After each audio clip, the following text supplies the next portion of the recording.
Hi guys, I am back and we are going to read the story Half Chicken today. So if you want, you can follow along with me. We're going to be on page 314. If you would rather, you can just listen. I'm going to ask some questions along the way to test our comprehension and see how well we're listening. So this story is going to be a folk tale. So that's a kind of traditional tale, and it says as you read, we're going to look for a simple plot that teaches a lesson, just like the story I read you that wasn't in your book, that was a folk tale, and animal characters who talk and act like people, which is kind of why I like this story. I like stories where you get to kind of use your imagination and things aren't as they always are in real life. The author is Alma Flor Ada, and it says she comes from a family of storytellers. She first heard the story of Half Chicken from her grandmother. It was one of her favorites as a child. She loved the folktale so much that she just decided to write her own retelling of it.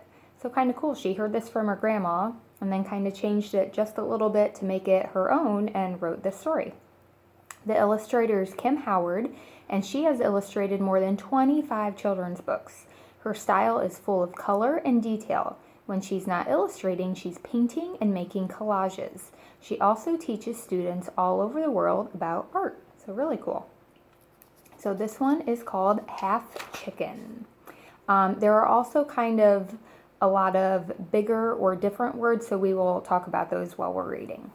It says, have you ever seen a weather vane? Do you know why there is a little rooster on one end spinning around to let us know which way the wind is blowing? Well, I'll tell you. It's an old story that my grandmother once told me, and before that, her grandmother told it to her, and it goes like this. Now, what do you think a weather vane is? Look at the pictures to see if that can help you. The word weather is in there, so it probably has to do with the weather. Yeah, so if you look in the picture at all these houses, they all have something on top.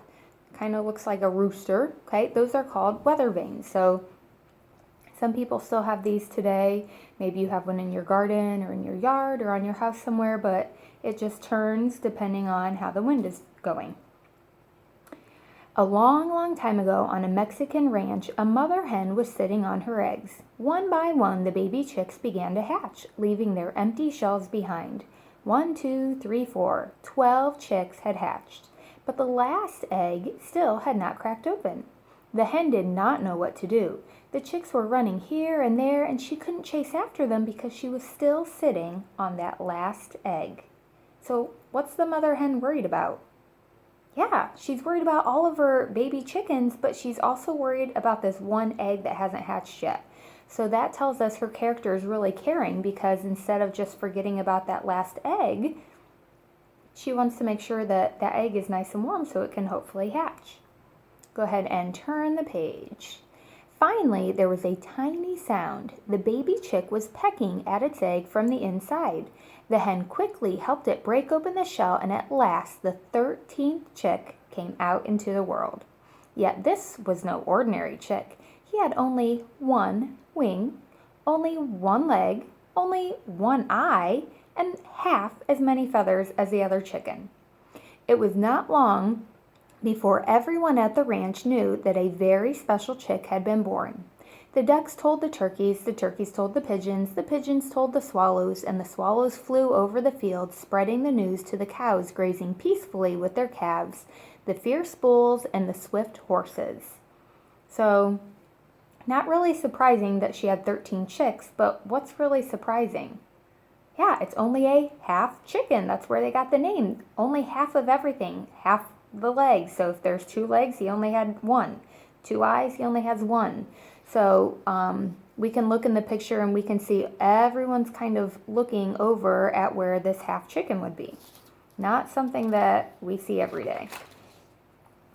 Soon the hen was surrounded by animals who wanted to see the strange chick. One of the ducks said, "But he only has 1 wing." And one of the turkeys added, "Why, he's only a half chicken." From then on, everyone called him Half Chicken, and Half Chicken, finding himself at the center of all this attention, became very vain. So this is one of our big words, vain. What do you think that means? Yeah, he's getting kind of full of himself because he knows all the other animals on the farm are talking about him, and he knows that he's different and special, so he thinks he's pretty cool stuff. So instead of kind of being embarrassed that he's only a half chicken, he's kind of proud of himself that everybody is talking about him, and it's kind of getting to his head a little bit. One day he overheard the swallows, who traveled a great deal, talking about him. Not even at the core of the Viceroy in Mexico City is there anyone so unique. Then Half Chicken decided that it was time for him to leave the ranch. Early one morning he said his farewells, announcing, "Goodbye, goodbye, I'm off to Mexico City to see the court of the Viceroy." And hip hop, off he went, hippity-hopping along on his only foot. So a couple big words here. First one is Viceroy. So it said, not even at the court of the Viceroy. What do you think that means? Yeah, kind of like a king or somebody really important. And then our other word was unique. What does that mean? Yeah, so unique is something special, something that's not ordinary. It's different than other things. Okay, so keep those words in mind. Half Chicken had not walked very far when he found a stream whose waters were blocked by some branches. "Good morning, Half Chicken. Will you please move the branches that are blocking my way?" asked the stream. Half Chicken moved the branches aside, but when the stream suggested that he stay a while and take a swim, he answered, "I have no time to lose. I'm off to Mexico City to see the court of the Viceroy." And hip hop, off he went, hippity-hopping along on his only foot. How many of you think that sounds familiar? It was right on the page before. So the author in this story repeats some of the phrases and words we hear to help us know what's coming next. Okay? So again, he's off to the court of the Viceroy, the king. Is Half Chicken being helpful right now? Yeah, so even though he thinks he's really special and really cool, he's still being really helpful and taking care of the water that needs his help. A little while later, Half Chicken found a small fire burning between some rocks. The fire was almost out. "Good morning, Half Chicken. Please fan me a little with your wing, for I am about to go out," asked the fire. Half Chicken fanned the fire with his wing and it blazed up again. But when the fire suggested that he stay a while and warm up, he answered, "I have no time to lose. I'm off to Mexico City to see the court of the Viceroy." And hip hop, off he went, hippity-hopping along on his only foot. So again, you knew that was coming. And if you weren't reading with me, I bet some of you were saying that part. After he had walked a little farther, Half Chicken found the wind tangled in some bushes.